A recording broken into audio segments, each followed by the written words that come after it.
এটা ছিল শিমলা মানালি ব্লগের লাস্ট পার্টের ভিডিও। তো চলো স্টার্ট করা যাক।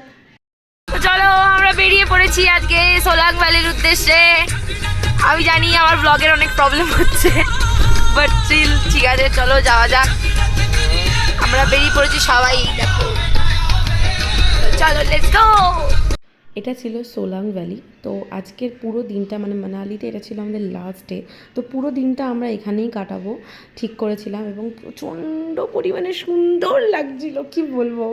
তারপরে আমরা ওপরে ওঠার জন্য ঘোড়া নিয়ে নিয়েছিলাম সবাই, আর পাশে আবার এক দুজন হেঁটে হেঁটেও যাচ্ছিল, আর প্রচণ্ড আনন্দ হচ্ছিল। বিশ্বাস করো, এত সুন্দর নাজারা, এত সুন্দর সব কিছু মিলিয়ে এতটা আনন্দ হচ্ছিল। বাট একদিকে মন খারাপও করছিল, কারণ এই পুরো টিমটাকে ছেড়ে চলে যাব কালকে বাড়ি, মানে বাড়ির উদ্দেশ্যে, তার জন্য মনটা খারাপও ছিল। বাট চারপাশের নাজারা দেখে মন কিভাবে ভালো না হয়ে থাকতে পারে তোমরাই বলো, আর তোমরাই দেখো। আমি সত্যি কথা বলতে আমার ব্লগের প্রচণ্ড উল্টাপাল্টা হচ্ছে।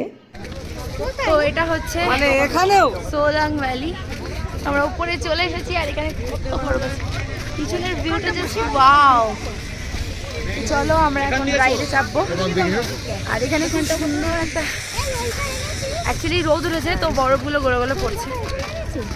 তো চলো উপরে যাওয়া যাক। এবার আমি এরকমই বিচ্ছিরিভাবে ব্লগের ক্লিপস নিয়েছি, আর সত্যি কথা বলতে ওখানে এত না আনন্দ করেছি, ব্লগের ক্লিপস নিতেই আমি ভুলে গেছি যে এডিট করে সেগুলো পোস্ট করব। যাই হোক, আর কিছু ভিডিও আমার ডিলিটও হয়ে গেছে, কারণ আমার আউট অফ স্পেস হয়ে গেছিলো। তো সত্যি কথা বলতে এই ট্যুরটা আমার লাইফের ওয়ান অফ দ্য বেস্ট ট্যুরগুলোর মধ্যে একটা। আর আমি আমার হাজব্যান্ড মানে এত সুন্দর একটা টিম পেয়েছিলাম। এই টিমে প্রচুর মানুষদের সাথে দেখা হয়েছে, সে তাদের সাথে পুরো আনন্দ, সেই ওপরে সোলাং ভ্যালিতে গিয়ে বরফ নিয়ে ছোড়াছুড়ি, আমরা জিপলাইনে চড়েছিলাম, সেখানে আনন্দ হয়েছে, প্রচণ্ড মজা করেছি। আর আশেপাশে প্রাকৃতিক সৌন্দর্যের সম্বন্ধে আর কি বলবো, মানালি যারা গেছে তাদেরকে নতুন করে বলার কিছু নেই। আমি এই ব্লগটা শুধু আমার কাছে রেখে দিচ্ছি বা আপলোড করে রাখছি শুধুমাত্র একটা স্মৃতির জন্য, যাতে পরবর্তীকালে আমরা এই স্মৃতিটা দেখতে পারি। আর এই দিন সত্যি কথা বলতে সত্যিই মনটা খারাপ করছিল। তারপরে আমরা নিচে চলে এসেছিলাম, তখন মোটামুটি 4টে সাড়ে 4টে বাজে। আসার সময় তো প্রচুর ফটো ভিডিও করেছি, যেগুলো আমার ফেসবুক ইনস্টাগ্রামে পোস্ট করা আছে। আর এখানে খুব একটা বেশি মানে নেটওয়ার্ক ছিল না বলে একটু আধটু প্রবলেম হচ্ছিলো, বাট স্টিল ঠিক আছে, আনন্দ তো মজা তো করেছি। তারপরে আবার আসার সময়তে 3-4 ঘন্টা জ্যামে ফেসেছিলাম হোটেল আসার মানে ফেরার সময়। কই না, কারণ পাহাড়ি এলাকায় এইটুকু তো হতেই পারে আর কি, ওটুকু ম্যানেজ করে নিয়েছিলাম আর কি। বাট প্রবলেমটা হয়েছিল যারা ওখানে বৃদ্ধ মানুষ ছিল আর বাচ্চা যারা ছিল তার একটু বেশি প্রবলেম হয়েছিল। বাট ঠিক আছে, ভালোই ভালো আমরা সবাই হোটেলে ফিরে গেছিলাম। এবং তারপরে সেদিন আর কোনো মানে ভিডিও নিতেই পারিনি, আমি ক্লিপস নিতেই পারিনি।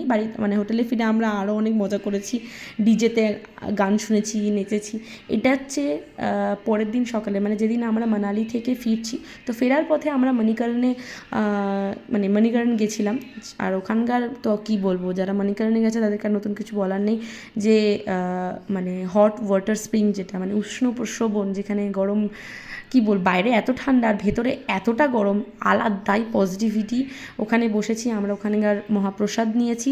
তারপর ওখান থেকে এসে, আর সেদিন রাত্রিটা আমরা মান্ডিতে ছিলাম, এবং তার পরের দিন রাত্রিতে মানে হ্যাঁ, সোলাং ভ্যালি যেদিন গেছিলাম তার পরের দিন আমাদের ছিল ট্রেন। তো আমরা গোটা জার্নি প্রচণ্ড মজা করেছি, প্রচণ্ড আনন্দ করেছি। এই টেম্পোর প্রতিটা মানুষকে আমি আজকে মিস করি, প্রচণ্ড আনন্দ হয়েছে। আর সবাইকে মনে আছে আমার, আর সারা জীবন মনে থাকবে। আর আমাদের মানে ড্রাইভারজি যে ছিলেন, লাক্কি ভাইয়া থেকে শুরু করে এই টেম্পোর প্রতিটা মানুষ, এই ট্যুরের প্রতিটা মানুষকে আমাদের সারা জীবন মনে থাকবে। তো এভাবেই আমাদের সিমলা মানালি ট্যুর শেষ হয়েছিল। তারপরে 2 দিন আমরা ট্রেনে ছিলাম। এটা ছিল হাওড়া স্টেশনে ঢোকার ঠিক আগের মুহূর্তের ভিডিও।